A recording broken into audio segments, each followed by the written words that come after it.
एक बार फिर education knowledge में आपका स्वागत है।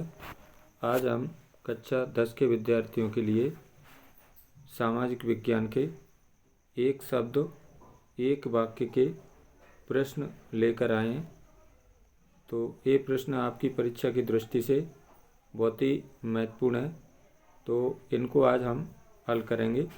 तो इसमें देखिए, पहला प्रश्न है आपका, अंग्रेज़ों द्वारा भारत के लोगों को ज़बरदस्ती सेना में भर्ती करने को क्या कहा गया? तो इसका उत्तर हो जाएगा जबरन भर्ती, है ना। अगला क्वेश्चन है, भगत सिंह का प्रसिद्ध नारा कौन सा था? ये बहुत इम्पोर्टेंट क्वेश्चन है। तो भगत सिंह का प्रसिद्ध नारा कौन सा था? इंकलाब जिंदाबाद। ठीक है। इसके बाद नेक्स्ट क्वेश्चन लेते हैं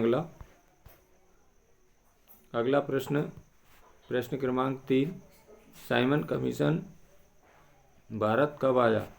तो इसका सही उत्तर हो जाएगा 1928 में। ये बहुत इम्पोर्टेंट क्वेश्चन है। अगला क्वेश्चन है, भारत छोड़ो आंदोलन कब शुरू हुआ था? ये भी अच्छा क्वेश्चन है। तो भारत छोड़ो आंदोलन कब शुरू हुआ था? 1942 में। अगला क्वेश्चन है, बेगार का क्या अर्थ है? तो इसका उत्तर हो जाएगा बिना किसी पारिश्रमिक के काम करवाना। क्या कहलाता है? बेगार कहलाता है। इसके बाद नेक्स्ट क्वेश्चन लेते हैं अगला प्रश्न है, बारडोली सत्याग्रह का नेतृत्व किसने किया था? तो इसका उत्तर हो जाएगा सरदार वल्लभ भाई पटेल, जो हमारे देश के प्रथम गृह मंत्री थे। अगला क्वेश्चन है, असहयोग आंदोलन कब शुरू हुआ था? तो इसका उत्तर हो जाएगा 1920, लेकिन कहीं कहीं ये 1921 दिया रहता है, हमारी बुक में 1921 दिया हुआ है। अगला क्वेश्चन है, चोरी चोरा कांड कब हुआ था? ये भी अच्छा क्वेश्चन है। इसका उत्तर हो जाएगा 5 फरवरी 1922, है ना। चोरी चोरा की घटना कब हुई थी? 5 फरवरी 1922 को। इसके बाद नेक्स्ट क्वेश्चन है आपका, अगला प्रश्न है, नमक कानून का उल्लंघन गांधी जी के द्वारा कब किया गया? तो इसका उत्तर हो जाएगा 6 अप्रैल 1930, है ना। अगला क्वेश्चन है, सबने अवज्ञा आंदोलन कब शुरू हुआ? तो इसका उत्तर हो जाएगा 12 मार्च 1930 को डांडी मार्च से, है ना। इसके बाद अगला प्रश्न लेते हैं,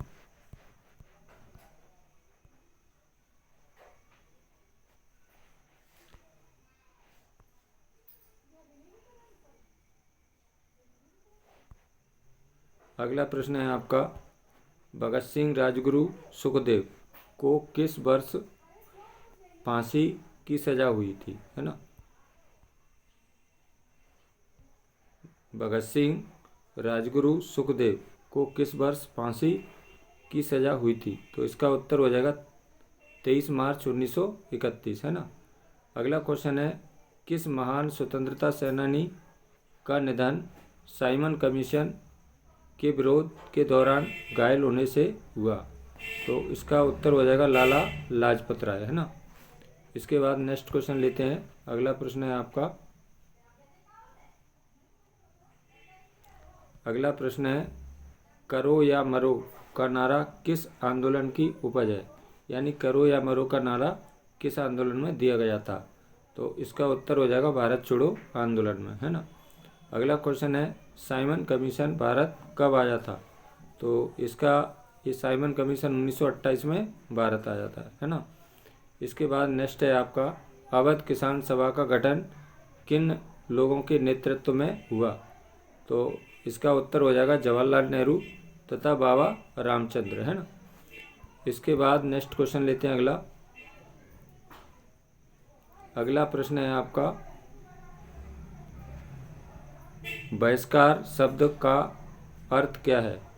तो इसका उत्तर हो जाएगा किसी के साथ संपर्क रखने तथा जुड़ने से इनकार करना को क्या कहते हैं? बहिष्कार कहते हैं। अगला क्वेश्चन है, जलियांवाला बाग हत्याकांड कब और कहाँ हुआ था? तो जलियांवाला बाग हत्याकांड 1919 को अमृतसर में हुआ था, है ना। इसके बाद नेक्स्ट क्वेश्चन लेते हैं अगला प्रश्न है, 1917 में गांधी जी ने बिहार के चंपारण इलाके का दौरा क्यों किया? तो इसका उत्तर हो जाएगा तिनकटिया पद्धति के खिलाफ, है ना। अगला क्वेश्चन है पिकेटिंग शब्द का आशय क्या है? तो इसका उत्तर हो जाएगा विरोध के दौरान किसी फैक्ट्री, दुकान या दफ्तर के भीतर का रास्ता रोक लेना, इसको कहते हैं पिकेटिंग, ठीक है। अगला प्रश्न है 1859 है ना। 1859 का इंग्लैंड इमिग्रेशन एक्ट क्या था? तो इसका उत्तर हो जाएगा श्रमिकों को बिना किसी अनुमति चाय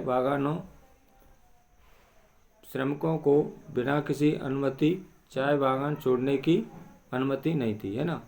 तो बिना अनुमति के श्रमिक यानी मजदूर चाय के बागानों से बाहर नहीं जा सकते थे। किसके तहत? 1859 का इंग्लैंड इमिग्रेशन एक्ट, है ना। अगला क्वेश्चन है स्वराज पार्टी का गठन कब और किसने किया था? बहुत इंपॉर्टेंट क्वेश्चन है।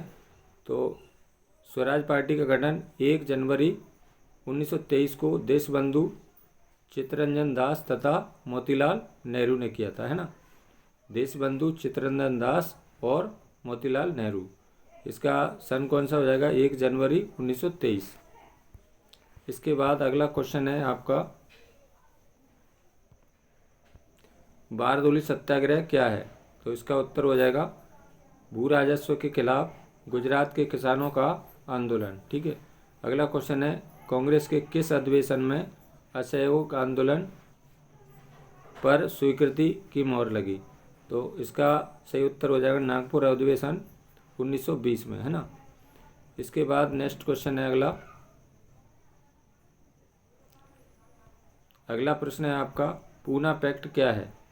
तो इसका उत्तर हो जाएगा अंग्रेजों के सांप्रदायिक निर्णय के खिलाफ गांधी जी और अंबेडकर के बीच समझौता, है ना।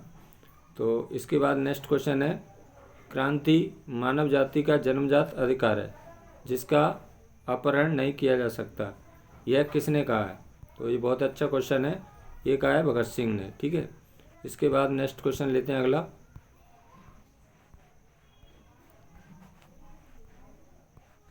अगला प्रश्न है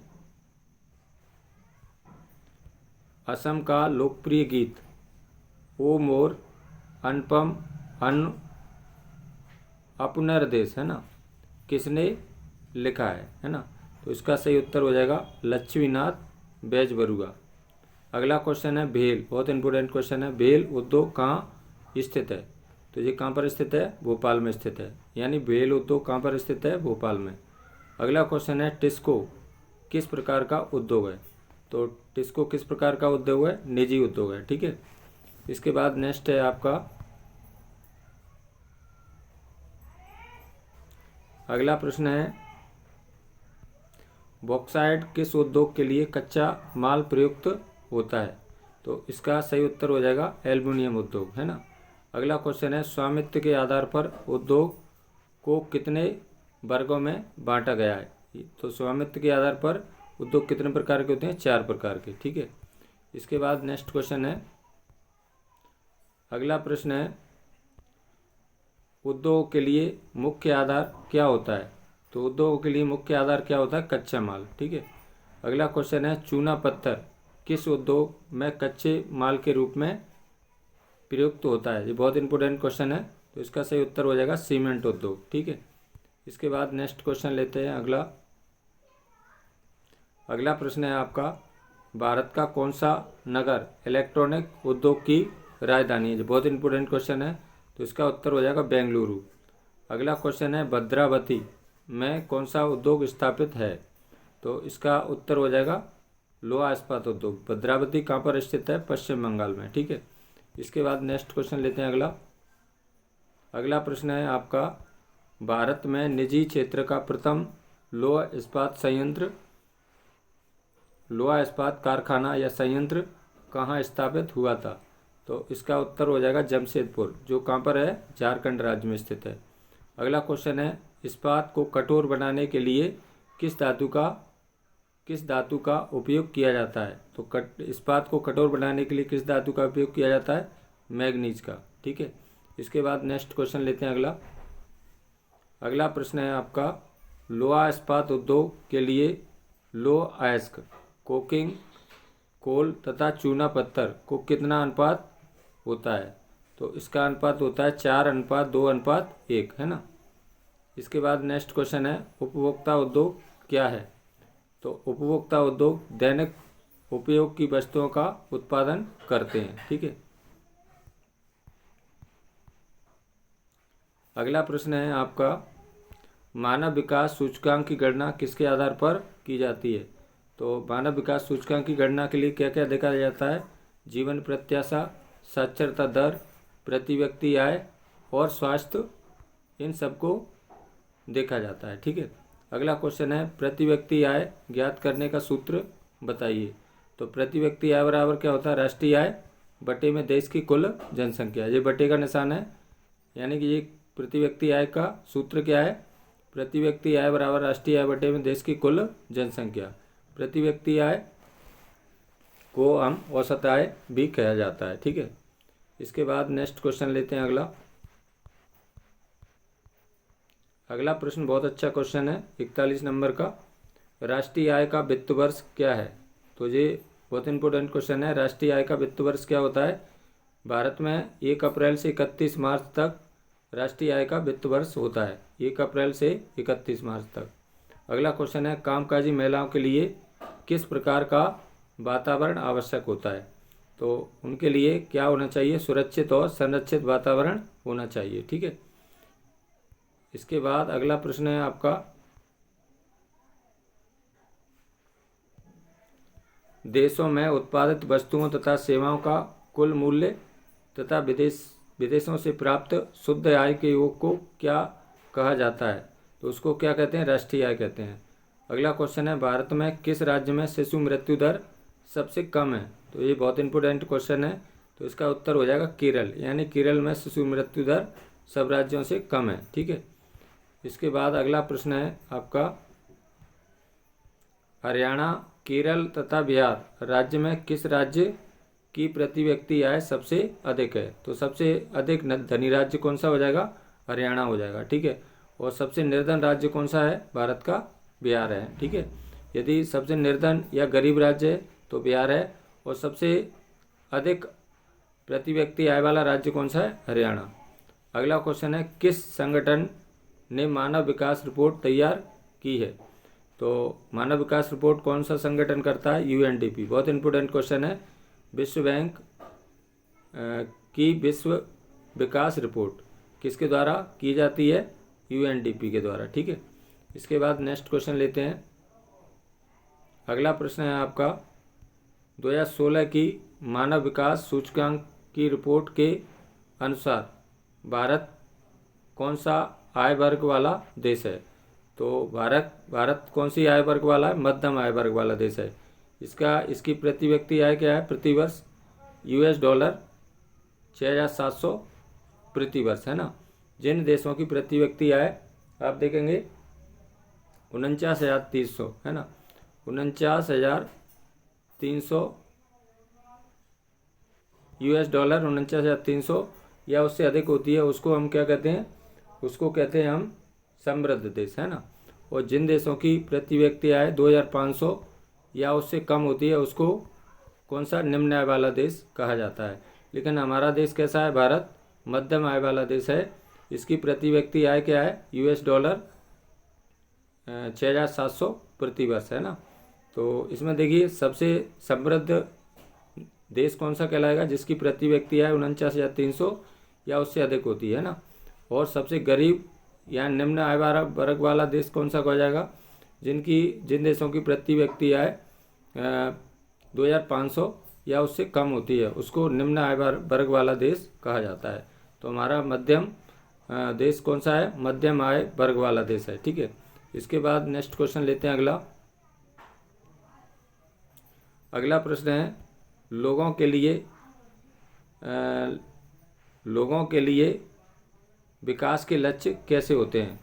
तो विकास के लक्ष्य भिन्न भिन्न होते हैं अथवा परस्पर विरोधी होते हैं। ठीक है, यानी कि अलग अलग देशों के विकास के लक्ष्य क्या होते हैं, भिन्न भिन्न, यानी अलग अलग होते हैं तथा परस्पर विरोधी होते हैं। ठीक है, अगला क्वेश्चन है अर्थव्यवस्था को कितने क्षेत्रकों में विभाजित किया गया है।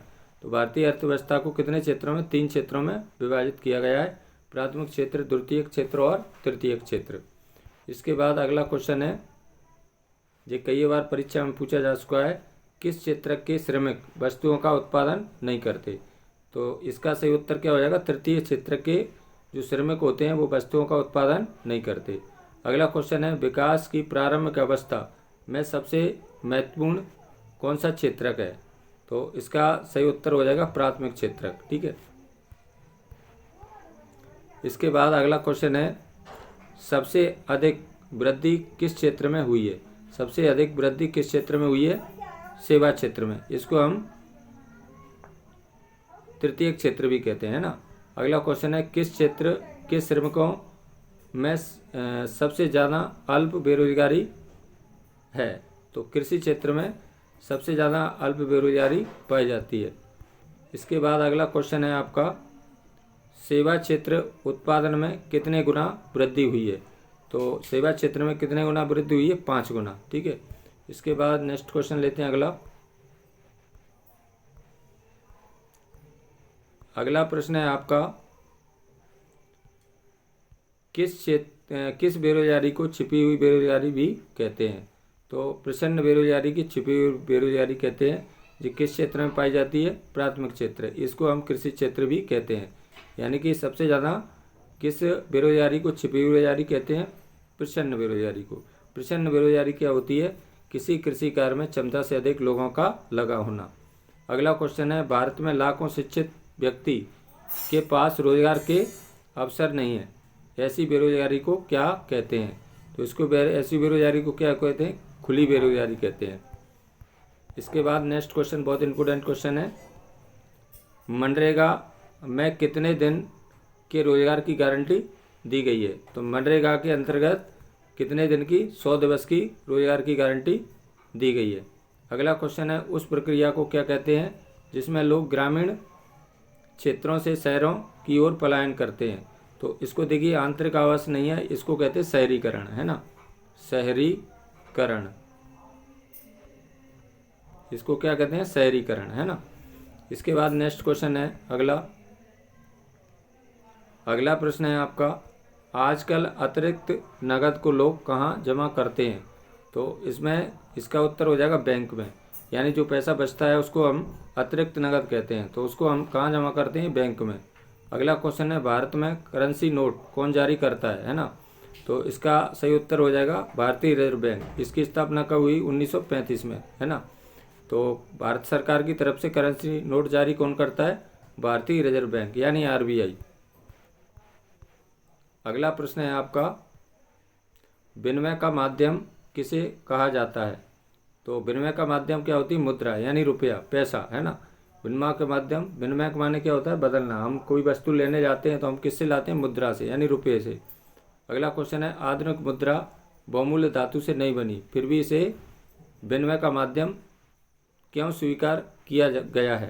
तो इसका उत्तर हो जाएगा किसी देश की सरकार इसे प्राधिकृत करती है ना। ये भी अच्छा क्वेश्चन है। अगला प्रश्न है आपका भारत में कौन से नोट अमान्य घोषित हो गए हैं। तो 500 और 1000 के नोट क्या होते हैं, अमान्य घोषित हो गए हैं। कब हुए थे जी, 2016 में, 8 नवंबर 2016 को। अगला क्वेश्चन है आयात पर कर किसका उदाहरण है। तो ये किसका उदाहरण है, व्यापार अवरोधक का उदाहरण है। अगला क्वेश्चन है भारत में नई आर्थिक नीति कब लागू हुई। तो इसका उत्तर हो जाएगा 1991। या ऐसे भी आ सकता है क्वेश्चन कि भारत में वैश्वीकरण की शुरुआत कब हुई थी। तो इसका उत्तर क्या हो जाएगा, 1991। नई आर्थिक नीति या वैश्वीकरण एक ही बात है, ठीक है। अगला क्वेश्चन है आपका, अगला प्रश्न है अंतर्राष्ट्रीय व्यापार को उदार बनाने के लिए नियम का निर्धारण कौन करता है। तो इसका सही उत्तर हो जाएगा विश्व व्यापार संगठन। अगला क्वेश्चन है फोर्ड ने 1700 करोड़ लागत से अपना संयंत्र कहाँ स्थापित किया। तो इसका सही उत्तर हो जाएगा चेन्नई, ठीक है। अब इसके बाद नेक्स्ट क्वेश्चन है आपका, विश्व व्यापार संगठन सभी देशों से कौन संबंधित नियम बनाता है? तो WTO, इसको बोलते हैं वर्ल्ड ट्रेड ऑर्गेनाइजेशन, अंतर्राष्ट्रीय व्यापार से संबंधित नियमों को निर्धारण करता है। तो ये थी एक महत्वपूर्ण वीडियो। यदि आपको यह वीडियो अच्छी लगी तो लाइक करें, अपने मित्रों के साथ इसको ज़रूर शेयर करें। यदि आप मेरे चैनल को पहली बार देख रहे हैं तो प्लीज़ चैनल को सब्सक्राइब ज़रूर करें। धन्यवाद।